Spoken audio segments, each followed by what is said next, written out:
You're listening to Overdoing It, the Rhode Island Library podcast.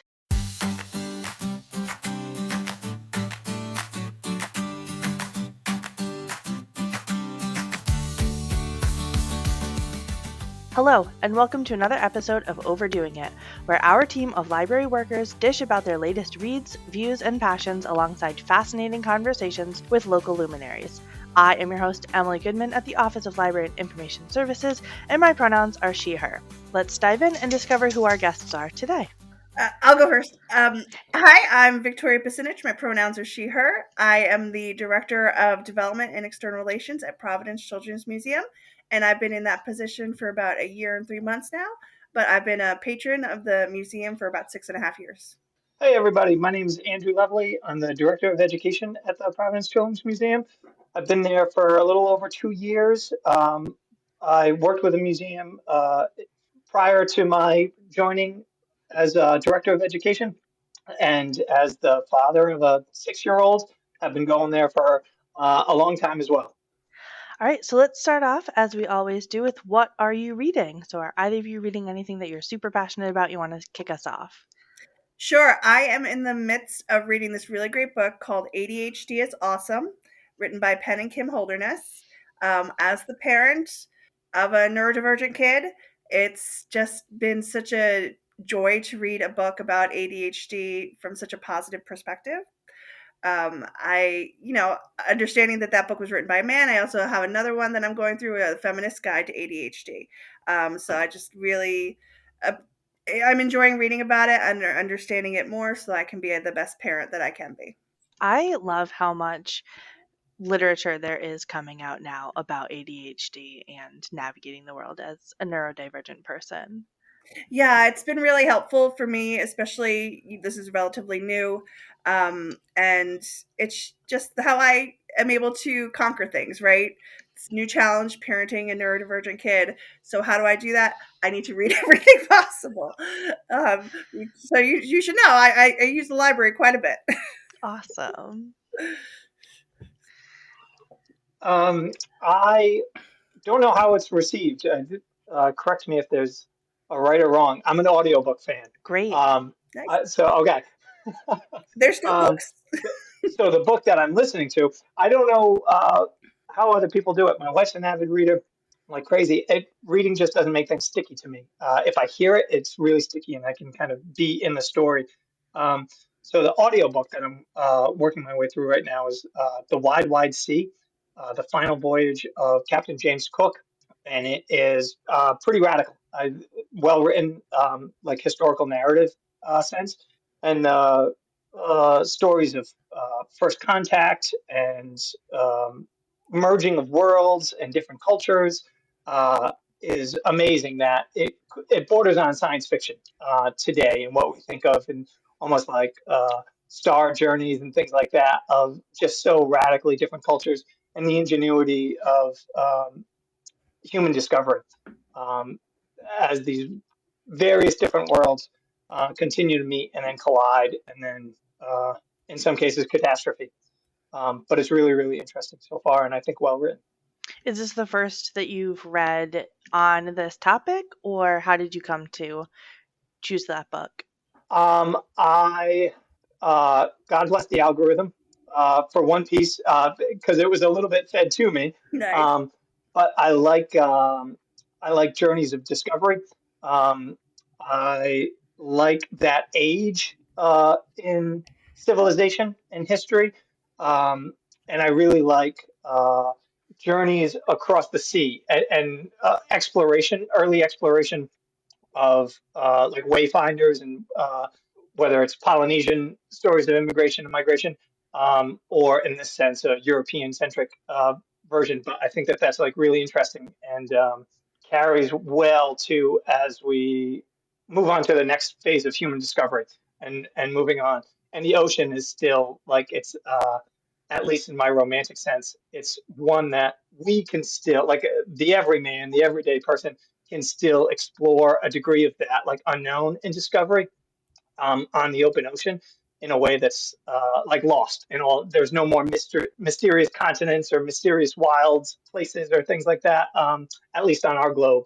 So short of journeying to other planets or the stars, like living through a romanticized version of that is really, really cool. The other book Interesting. that I come back to every once in a while, and I actually have it right here, The Discoverers by Daniel Borstein is awesome. And that's like a once every 2 years kind of reread for me, and I really like Okay. And what's that one about? that.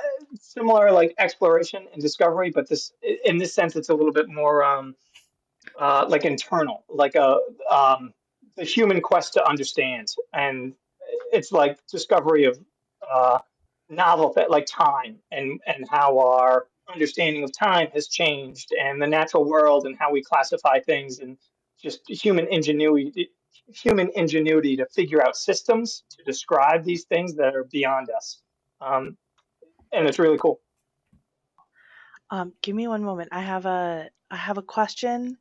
If you've read a book, but I have to find the title of the book based on your desire for sea exploration. As part of a book group I read, um, must have been 2 years ago now.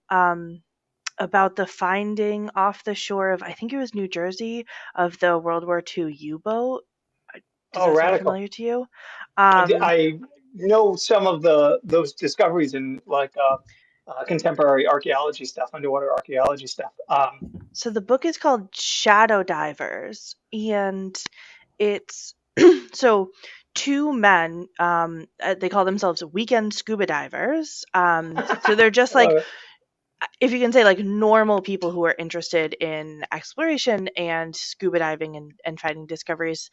They sort of just pushed themselves a lot to find what they could find off of the shore of New Jersey. And one day they came across this sunken U-boat that had been sort of missing. Nobody knew what happened to it. It was sort of uncatalogued in history. And so they start to embark on this quest to solve the mystery of what this boat is. And then once they get other people involved, navigating sort of that finding of history. So I think you might really like it. Oh, that sounds really cool. Yeah.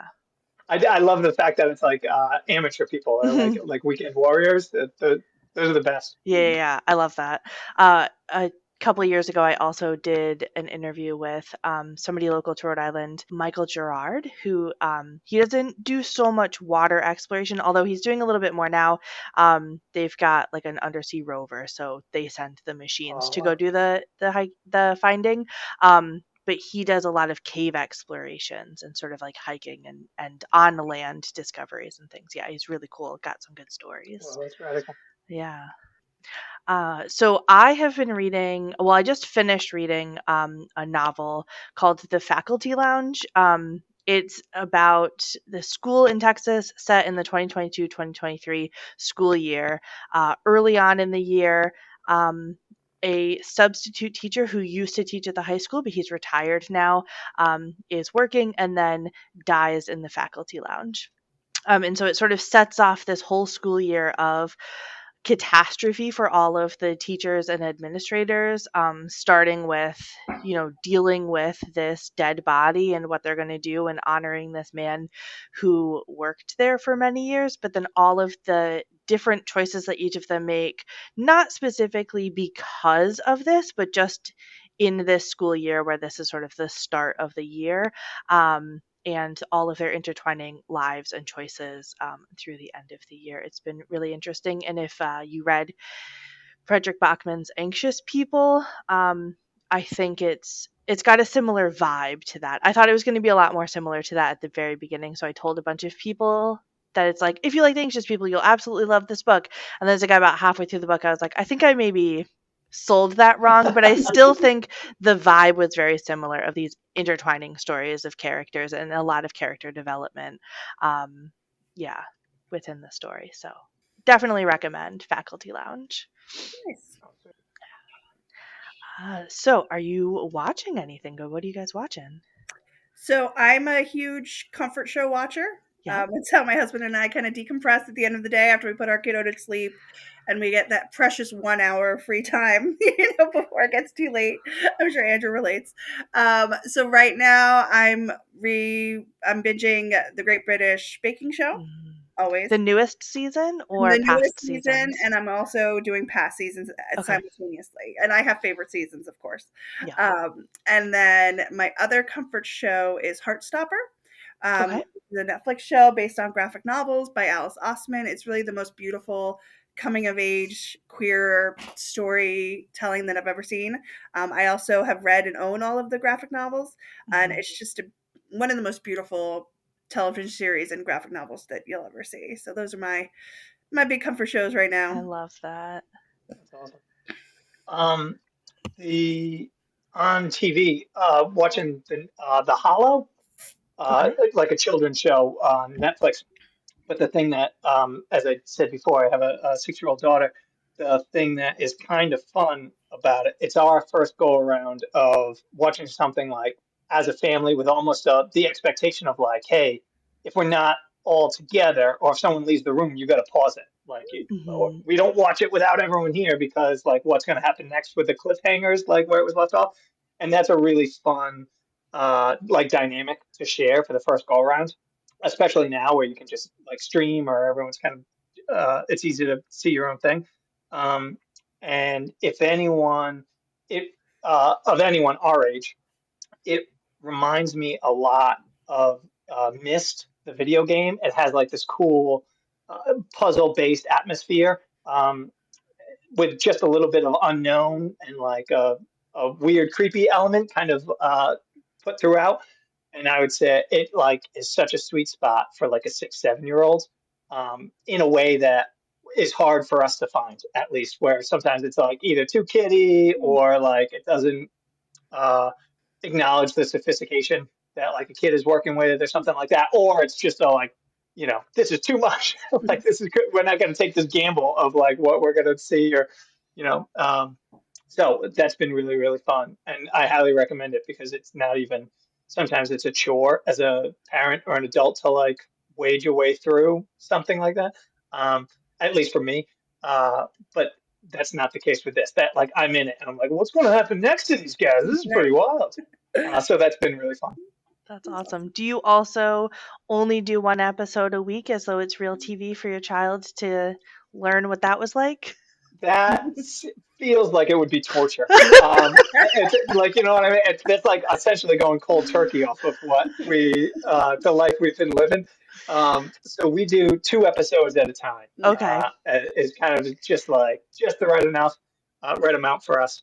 Um, but yeah, it could be 2 episodes today and then 2 episodes tomorrow. The idea of a week in 2020, almost 2025, feels like harsh. Right. I It one is. time we don't watch a lot of cable TV in my house. We do a lot of streaming. My daughter watches YouTube. So one time we were watching cable TV and she was like, "Why can't we skip these commercials?" It's like, "Well, honey, this isn't YouTube. You can't skip the commercial after a while. You got to sit through them." So that was pretty funny. She's like, "Why can't I put on whatever I want?" I'm like, "Well, because this is regular TV. You got to do what you got to watch what's on." She like could not comprehend. It was hilarious. I feel like I had to go back to that mindset with the Great British Baking Show coming out this fall, but then also I watched Taskmaster, and 2 seasons concurrently, which was nice, were out this fall. One from the UK and then one from New Zealand, and or Australia. It was Australia. But they would come out. They get dropped like weekly. So the weekends would be great. I'd be like, I get my British Baking Show, I got Taskmaster, so many fun things, and then it would end, and I'd be like, well, What now? now what do I do? I have to wait a whole week for this to come back out. It's torture. This is I know. archaic. Are you so excited for the final on Friday? Who are Ah, you rooting for? so I am, but I also haven't watched the semifinal yet. Okay, so I won't say. So yeah, don't spoil it yet. No spoilers. I sometimes I watch it with my mom when I go visit my parents, and Mhm. so we will I'll be well, we I have a dog, so my dog and I will be going there for Thanksgiving, and so I've decided I'm gonna wait since I haven't watched it yet.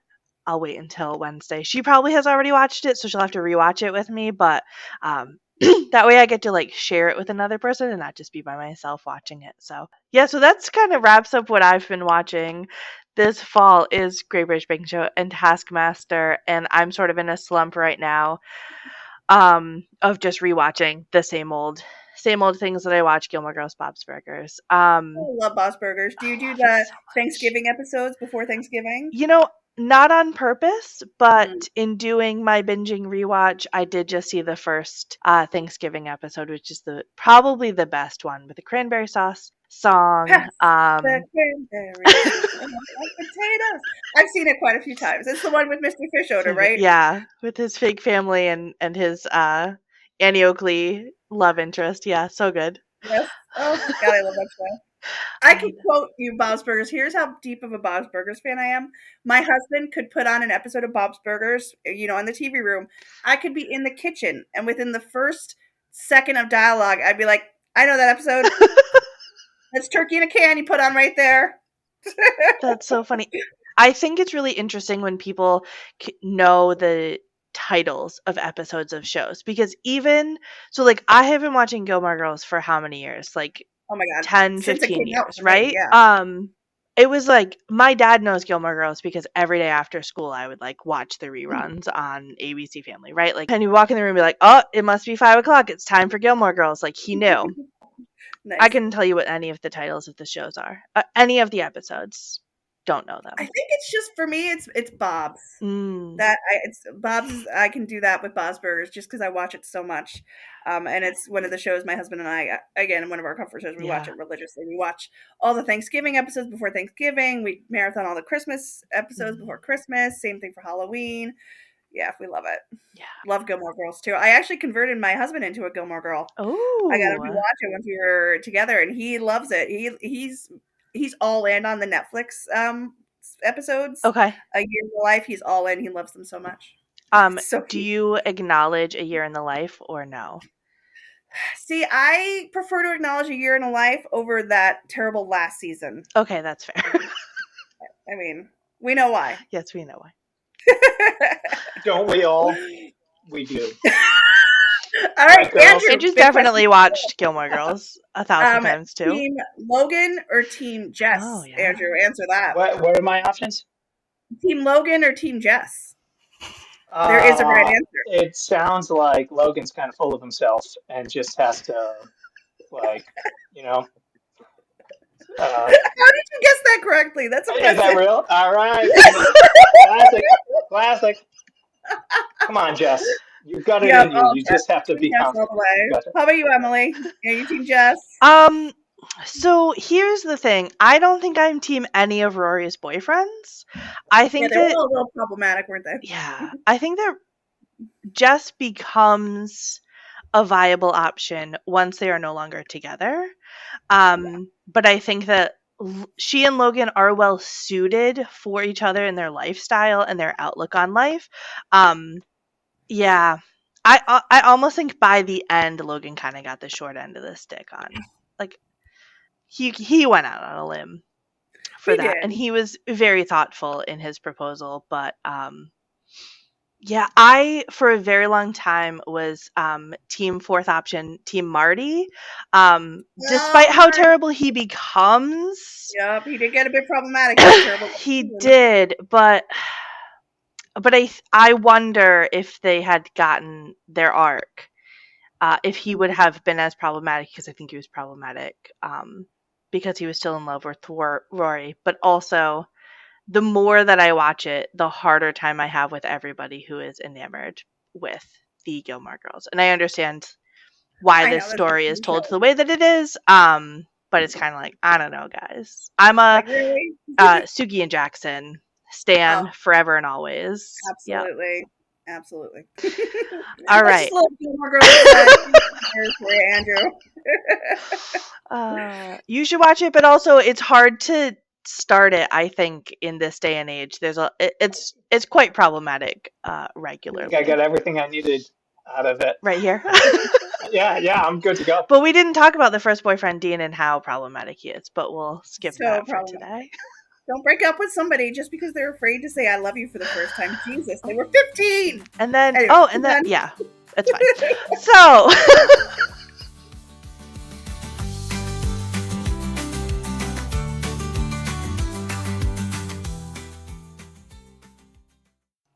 we will will transition at this point to the bulk of our episode to talk about why you're both really here about the Providence Children's Museum. So, give us a little overview about what's happening and also how both of you landed at the museum as users and now employees. Sure. So like I said, I've been going to Providence Children's Museum since my daughter was 1. I actually, um, we took her on her first birthday for the first time in a cute little Wow. outfit. I have pictures of it. So cute. And so I was a patron for a long time. I've been working in the nonprofit sector, doing various roles, mainly development and fundraising and communications, for about 10, 12 years. And I wasn't happy in the job I was in. It just wasn't a good fit for me. And I saw that PCM had an opening for the director of development and external relations. And I literally jumped at the chance to apply because I knew I could use my knowledge and expertise to help this wonderful institution that I have loved for years and have been a loyal patron of. And it's been a great fit, and I feel so thankful to be able to contribute to that organization. And my daughter thinks it's pretty cool that mom works at the Children's Museum, so you know, I'm living off of that for many years to come. Awesome. Um, I've been a formal and informal educator for a number of years, and uh, had done some work, some consulting work with the museum, with some of our teacher training programs, where we do different professional development and cool opportunities for teachers to playify some of their practice, as well as look to expand opportunities for field trips and group visits, as well as take some of what we do in the museum into the classroom. Uh, Prior to that, I was, as Victoria had said too, a parent walking around waterways and walking up the ramps and kind of poking my head through the windows behind the ramp and saying, "What do they do in the offices back there?" So I was a little bit curious of what it would be like in the inner workings of a play factory. So when the opportunity, after some of my consulting wrapped up, when the opportunity arose to join the team in a full time capacity, I seized it. That's awesome. Do your kids ever visit you while you're at work at the museum? Oh yeah. Yeah, Yeah. and it is too cool. It is some real big kid action because uh, there we've got badges, we've got the whole deal to kind of make it superficial that they're visitors, but they work there too in some Oh capacity. yeah. And for all of the misunderstandings of what any of our parents ever did for work to like fully understand that. Um, the idea that like that's where we work comes with a special point of pride, which is uh, something kind of extra special. Yeah. Yeah, I agree. I love it when Felicity comes to visit me. That's my daughter's name, by the way. It's so much fun. She loves coming to that back office and sitting at mom's desk, but she doesn't like to stay there too long because there's nothing fun in mom's office. All the Yeah. fun stuff is out on the museum floor. And it's funny because she's obviously visits me a lot. And it's just nice to see every time like where she kind of focuses, because she's Hmm. been a lot. So every time she kind of picks a different room and just stays in there. Like the last time she visited, she was all about FIFA's market and our Coming to Rhode Island exhibit, the 1960s Dominican market. And she just played there for like an hour straight.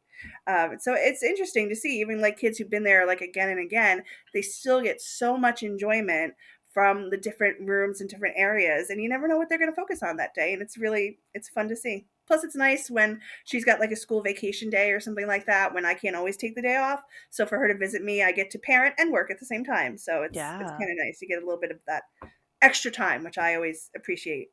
Yeah. You're totally right, Victoria, and I think it's almost like the kids of the people that work there are excellent case studies Hmm. for Yeah.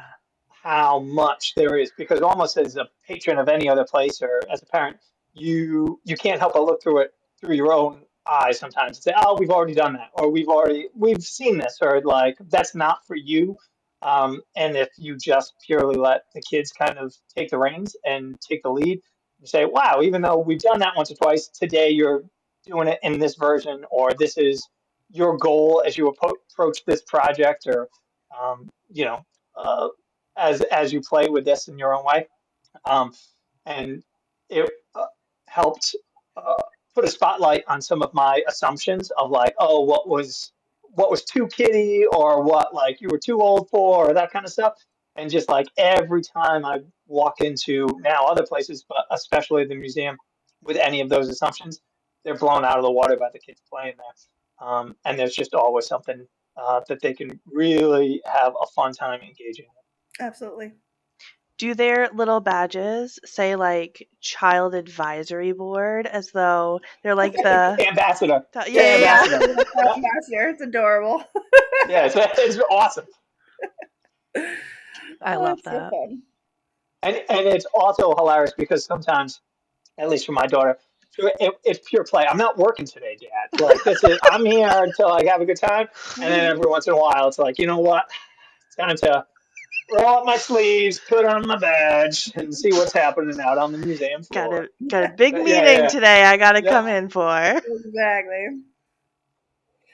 We actually have a new exhibit opening soon, which is very Ooh, exciting, which we can talk about more. But we have a little party the night before for some of our members and community supporters and things like that. And so, of course, I'm bringing my kiddo, and she is stoked because I told her, so listen, you get to be one of the first kids to play with this new exhibit.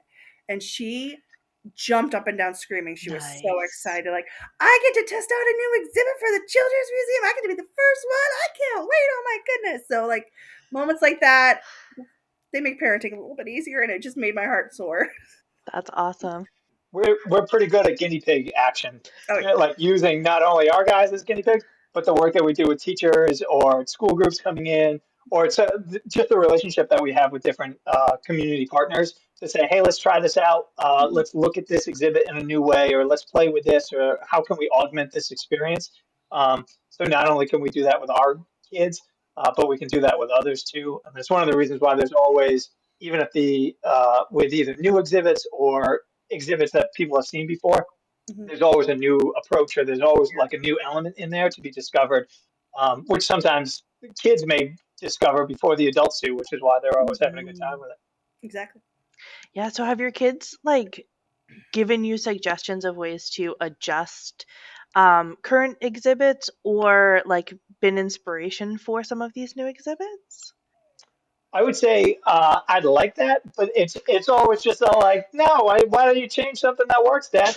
Because it's like the there sometimes are like our weekend offerings when we have different outside programs come in.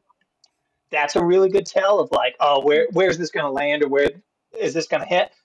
Because we have different programs like Cultural Connections, where we have different um, cultural institutions within the community come in, whether it's Rhode Island Ballet or the Philharmonic or something like that. So it's like some of these like oftentimes the first exposure to some of these activities or being an audience member, and that feedback of like what the what the wow factor was is really informative, because again we're looking at it through a different lens of, the number of people in the room, or like how successful was this or that, and then walking out of there with a kid in tow and just being like, that was a real person who played a violin.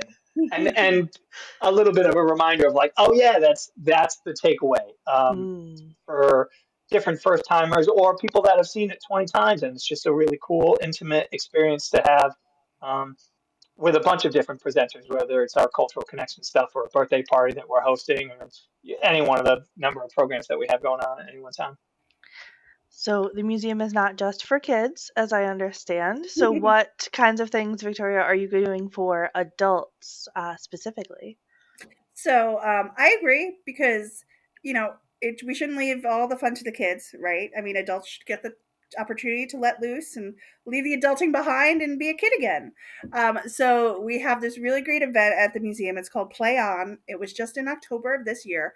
We're definitely going to have one again next year in October, and it's a 21 plus only night of play at the museum. We had over 360 people attend ours back in October. They had so much fun. It was people came dressed in Halloween costumes. We had a giant game set out, so like a giant operation game, giant Connect Four, giant Jenga. We had ping pong table and air hockey. We all Everybody got to play in the exhibits, and we had tables with like card games like Uno and Cards Against Humanity. And obviously we had food trucks, and then a couple of local breweries dishing up some beer and mixed drinks. So we had Long Live Beer Works and Moniker Brewery, and then a few food trucks as well. And it was just such a fun time. Everybody had such a great time. There was laughter. It was full of nostalgia. I mean, I saw people going down the slide in Littlewoods, which thank God it didn't break.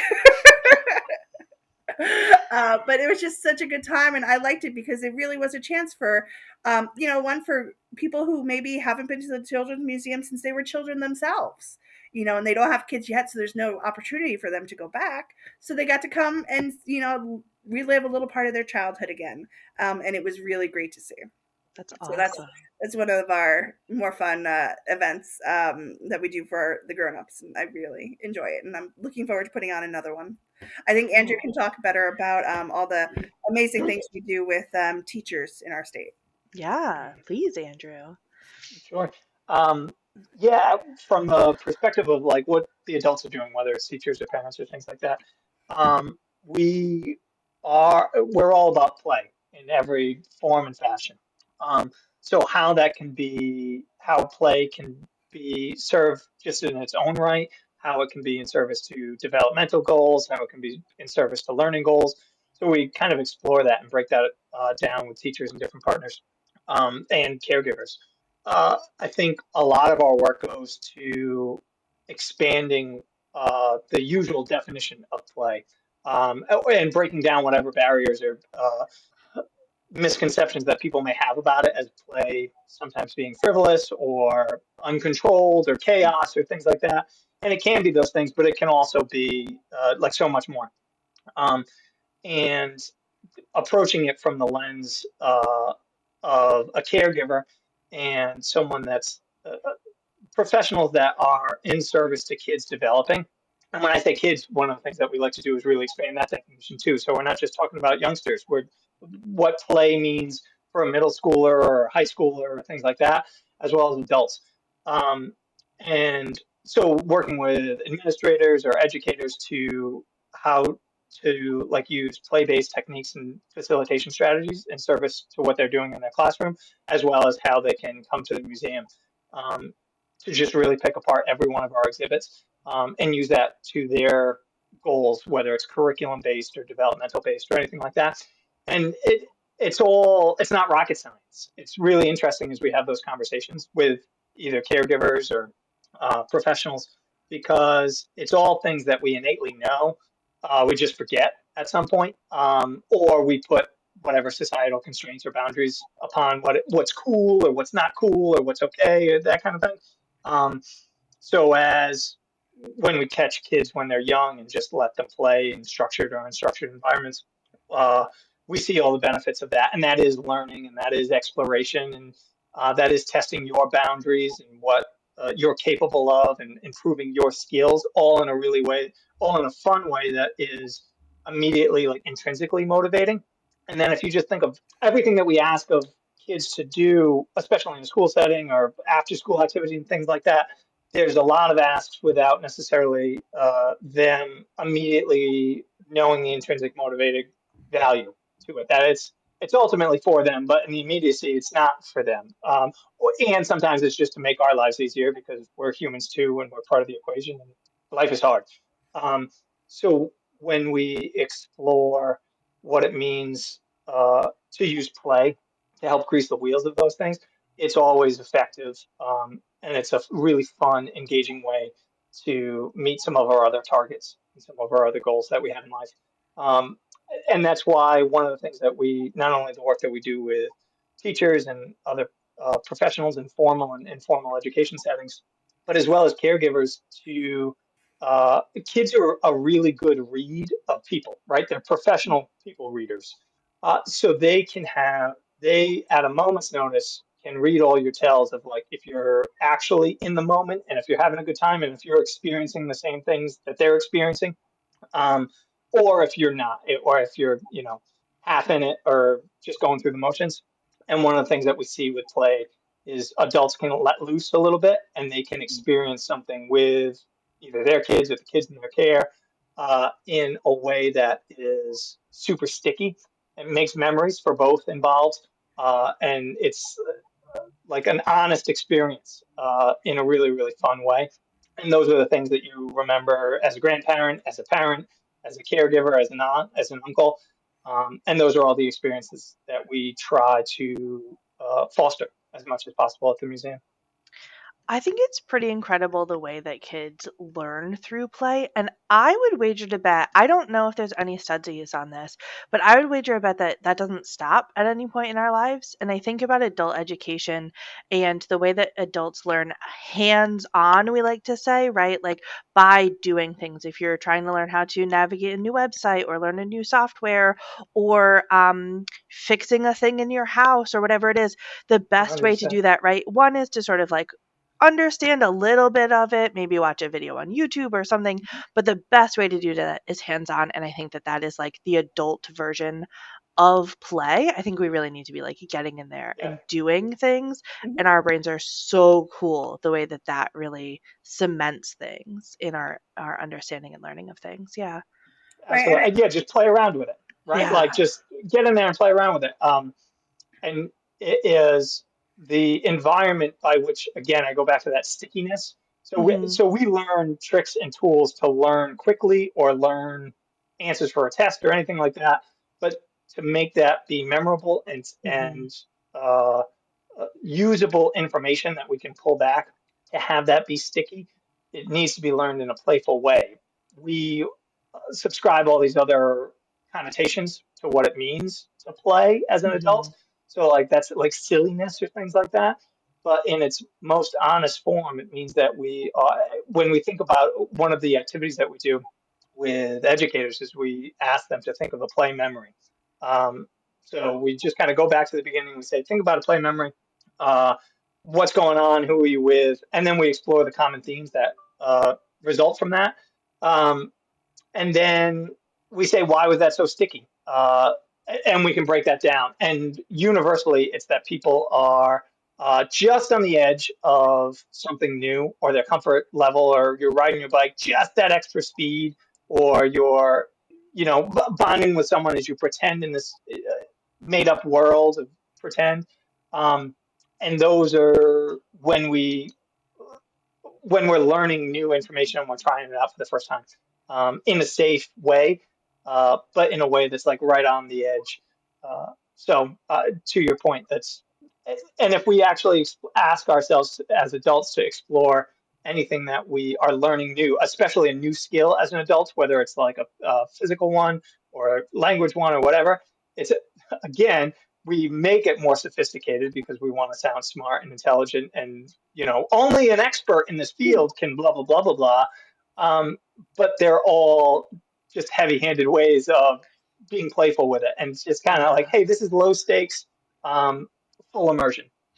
How do educators get connected with you about are there lesson plans online about taking this philosophy of using play and implementing it into um, their their work that they're doing? Sure. So we have an ever increasing educator resource hub on the website. So we encourage people to check that out. There on that hub, there are lessons made by educators for educators of all different walks of life. And again, when we say educators, we like to live in the world of formal and informal. And education takes place in a bunch of different settings, uh, and each of them has kind of their own value and weight. So when we're not just talking about a second grade classroom or something like that. Mhm. Uh, but there are lesson plans sitting on our website that we encourage people to check out and use. Periodically, we have trainings and professional development sessions at the museum where people can come to us. Uh, Depending on some of our partners and the grant cycles that we're with at that time, we were just able to wrap up a some really successful ones where we were playing with tech and exploring tech in an age appropriate way uh, due to generous funding that we had with Verizon. We've also done different funding with the National Endowments for the Humanities or Library Sciences, where we are able to offer up some field trips as a result of teachers coming to us and kind of exploring some of their work and working together.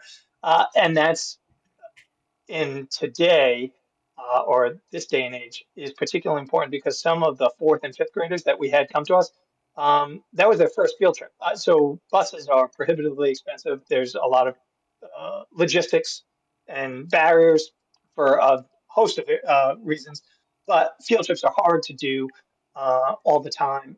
And after one of the after effects of COVID that we saw, there were some kids that hadn't had an opportunity to be out in the community and kind of engage in that experience.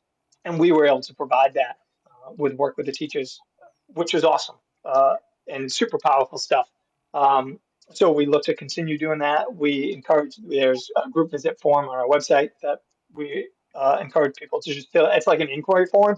And the reason that we do that is so then we can have the conversation with educators or professionals or community groups to kind of say, hey, what do you need? What's your goals? Rather than 100% like here's the menu item. We're small enough to do really big things. Where I always say that we're large enough to do really big things, but we're small enough to be human and flexible as we work with different community groups and people that are in care of kids. Yeah. I would And say kind of the best way to stay up to date on that stuff would be we send a weekly newsletter out. I think we're the most least obtrusive email senders in the nonprofit world because it's once a week and that is it. And it's full of cute pictures of children. So what's not to love? And also follow us along on social media, specifically our Instagram is where we post the most. So it's PVD Children's Museum on Instagram. Perfect. And we will link at least your website and probably also your Instagram in our show notes for people to find. Um, and Andrew, can you, or Victoria, can you talk a little bit also about the community connectors that you mentioned? And I'm imagining that maybe the Dominican market was a product of a community connections, or no? So we have this excuse me, we have this really great program that is grant funded at the museum. It's called Cultural Connections. And Cultural that's connections, yep. right? So that's where we bring in a different cultural organization or group to the museum once a month, and they do a variety of things. Andrew gave some great examples like Ballet RI. They're going to do perform a few songs from the Nutcracker in December. Very excited about that. We just had Tamaquag Museum visit in November, and they created a traditional indigenous game called Hubbub. And they were showing kids how to play that game, which was really had really great attendance. I think over 100 kids well, were part of that session. And other organizations have been like RI Latino Arts, Rhode Island Black Storytellers, Tiernanog Irish Dancers in March. So, like Andrew said, it's that really great way for kids to kind of get their first taste, like we like to say, where their like first stop on their learning pathway. So it's kind of like first exposure to those kind of things in ways that's easy for kids to understand. They don't have to sit still for too long because we know that's really difficult. Our Coming to Rhode Island exhibit is where FIFA's Market is located. And our Coming to Rhode Island exhibit has been part of the museum, I think, since the museum was founded, right? 47 years ago, I'm pretty sure, Andrew. That sounds right. And the Coming to Rhode Island exhibit is like a time traveling adventure through the creation of our state of Rhode Island. So all the way from Pilgrim encampment, in 1601, right down to our Dominican market in 1961. Which my favorite tidbit about the museum is that that market was based on a real market, and the original cash register from that market is in the museum that kids get to play with. Wow, One of my favorite little tidbits. that's so fun. Andrew, I don't know if you want to. I, yeah, coming to Rhode Island is the best. It's one of my favorites. For a host of reasons, like the on a sophisticated intellectual reason, it explores this universal immigrant experience to Rhode Island by real characters, some of which still have ancestors in the mix that we've had contact with. Um, so, in that sense, it's a living history that kids can enter into in a really fun pretend sense, but that has like historical weight and some significant value to it.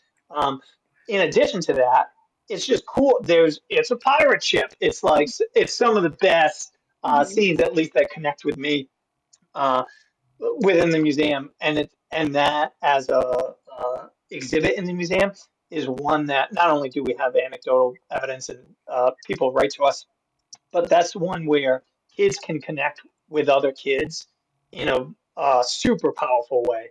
Uh, because the nature of that exhibit and the way it's laid out is one where a lot of times parents are in the background, or guardians are in the background, grandparents are in the background, and kids are just in it. And the world that they create with some of these artifacts uh, and real human stories is awesome. And better than stuff that we come up with the best of our imagination. So that's really fun to see go down. I love coming through right now. And we're in the midst of doing some really amazing work right now with digitizing that to be able to have that experience be one that can live outside of the museum as well. And in so doing, we're expanding the number of stories and the diversity of the stories being told um, in a way that also allows kids to kind of reflect on their own stories and their own journeys um, in a really powerful way. That's cool. Do you each have a favorite exhibit or interaction that's throughout the museum when you go with your kids? Not just what they're focusing on, but like what do you really love to do or interact with at the museum? So my favorite exhibit is and always will be Littlewoods, because it's the section of the museum that's just for the 4 and under crowd, so it's for the real littles. It has a little slide. It's this like woodland feature. It's got a cave you can explore and animal costumes to dress up in, and there's a cute little like tree nook. It's so cute and it's so sweet to see all the littles just gathered in that space. And it's where my daughter rode a slide for the first time, so it's got a lot of memories. So Littlewoods is always my favorite. I'm going to cheat and give you two if that's okay. Great, that's Um, fine. Waterways is like one of our anchor exhibits and awesome. So if you come to the museum, the first floor, it's the one that you see kids check in and then they make a beeline right to it because they want to check out waterways. One of the reasons why I love it is not only is it super cool and interactive and tangible and like you know checks the boxes of all your different senses. It highlights what I think as a staff and the philosophy of the museum. It comes across really clearly there, and that are some of our floor staff, our experienced coordinators, are the ones that are interacting and kind of like helping grease the wheels for a really playful atmosphere. And you'll see them build with kids and their families these really cool things that just splash water everywhere, and it just has a blast. And in other environments, it's almost so like uh, the opposite of that, of like, well, we don't want too much water all over the place, or we don't want to get too wet here, guys. Um, and it's only at the museum that you walk in there and you see someone uh, a staff member building with a kid to see how high they can squirt the water and where it's going to go and what's going to explode and like that's awesome and so I love that and that's one of the places that you can see that in action in the museum, so I really like that. The other my personal favorite is our maker studio upstairs, and one of the reasons why I love that is because there's an ever changing program in there, so anytime you come there there's almost always something new to do and explore. And the way that we develop those programs, we take great care to have those programs hit a spectrum of ages or developmental abilities. So that's where you see a grandparent, kid, their older sibling, their oldest sibling, and parent like all sitting together, and an auntie or uncle or something, all sitting together doing something together. Um, and that I feel like is rare to see, and we take great care to kind of create those opportunities, and that's where you see it happen in Maker Studio. So I love being in there and just hanging out in there. That's great. Any last things you'd like to share about the museum, ways to connect with the museum before we move to our last chapter topic? Sure. So, like I said, best way to stay up to date is on our Instagram feed, as well as our weekly newsletter. We also post on Facebook, LinkedIn, check our YouTube.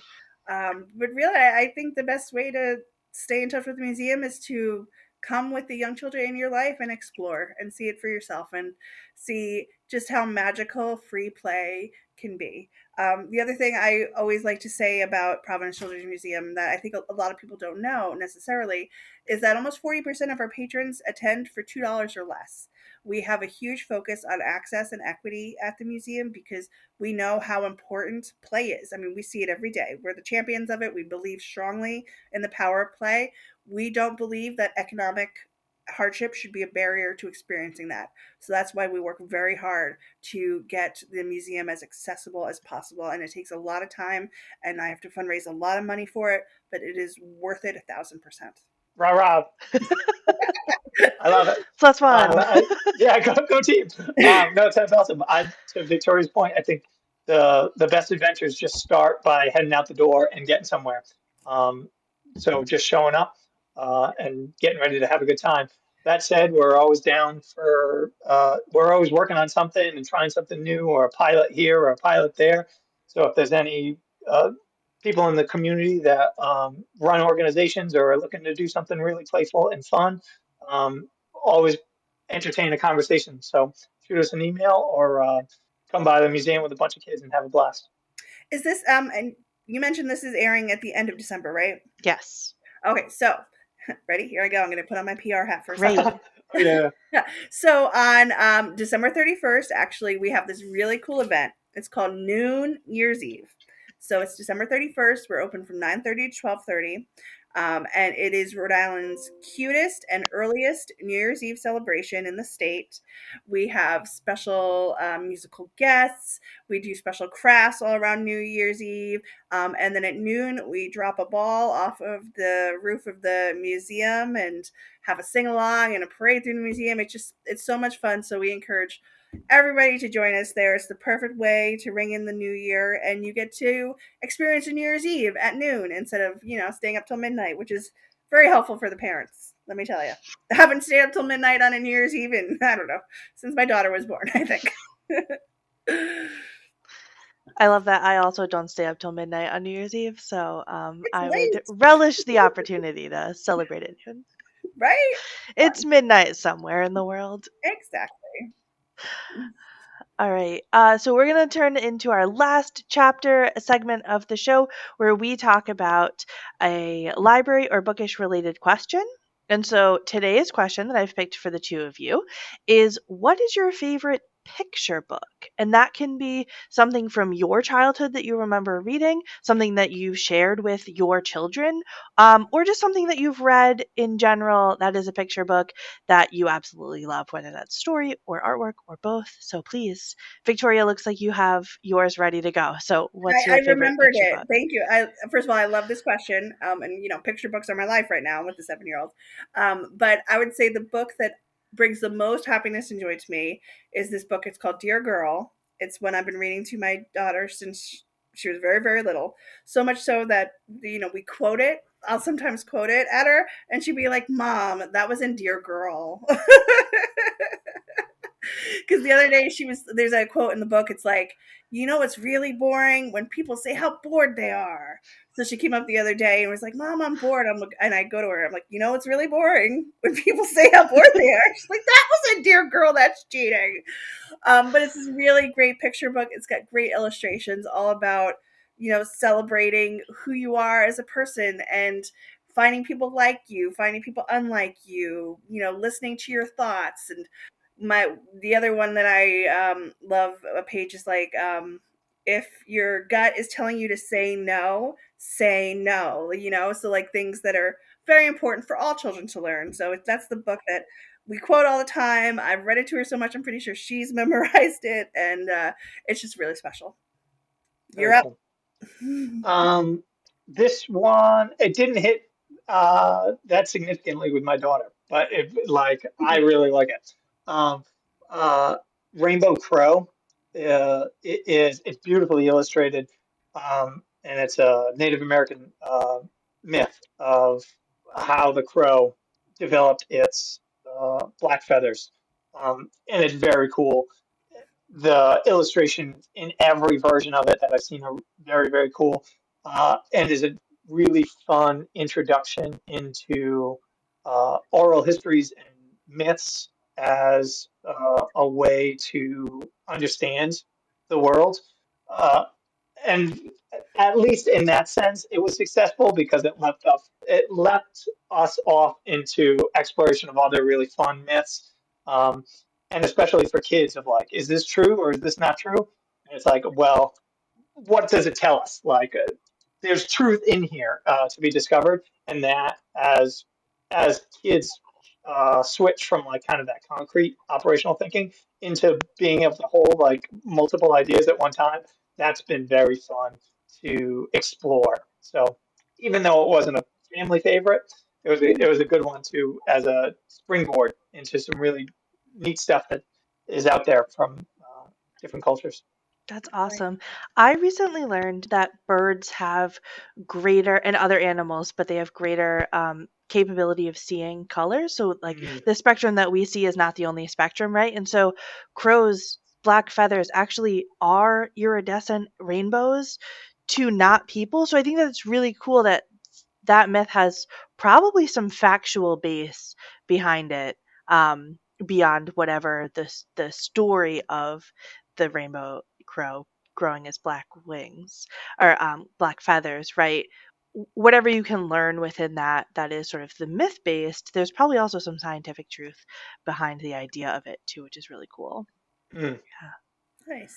Yeah. I'm going to share two of mine. One that I think goes really well to the idea of play. One of my favorite books to gift people who are having a baby or that have like usually a 1 or 2 year old, they start to get really into it, is Press Here. And it starts with just a little yellow dot. And then as you interact with it, it becomes different things and you shake the book, and it's fun for to read with kids, and for kids to experience. So that's one of my favorites. And another one that I have here that actually got gifted to me last year for Christmas is called Bodies Are Cool. I'm really passionate about the body neutrality movement, and so it's a book that explores all different kinds of bodies and the way that all of our bodies are highly capable, at least in terms of keeping us alive, and honoring all the different types of people and bodies that exist in the world. And so those are my two favorite picture books at the moment. Love it. I'm gonna look into those. Yeah. Well, they will all be linked in our show notes, including all the Sweet. wonderful things that you've talked about so far today. So once this episode airs, we'll share it with you, and you can listen along and explore the resources with our listeners. I want to thank you both so much for coming and chatting with me today and sharing your perspectives. So thank you so much. Thank you for having us. This was really fun. Thank you, Emily. This is awesome. And thank you everyone for listening. If you'd like to tell us your favorite picture book or just reach out to the show, send us an email at overdoingitpod@gmail.com or find us on Instagram or Blue Sky at overdoingitpod. If you enjoyed today's episode, please share it with a friend and rate or review us on Apple Podcasts or Spotify to help us reach more Rhode Islanders. Overdoing It is proud to be a resident partner of the Rhode Island Center for the Book and is brought to you by library staff and community members all around the Ocean State. The project has been funded in part by the Rhode Island Office of Library and Information Services. Thank you again for listening. This has been another episode of Overdoing It, the Rhode Island Library Podcast. We are overdoing it, but you're doing just fine.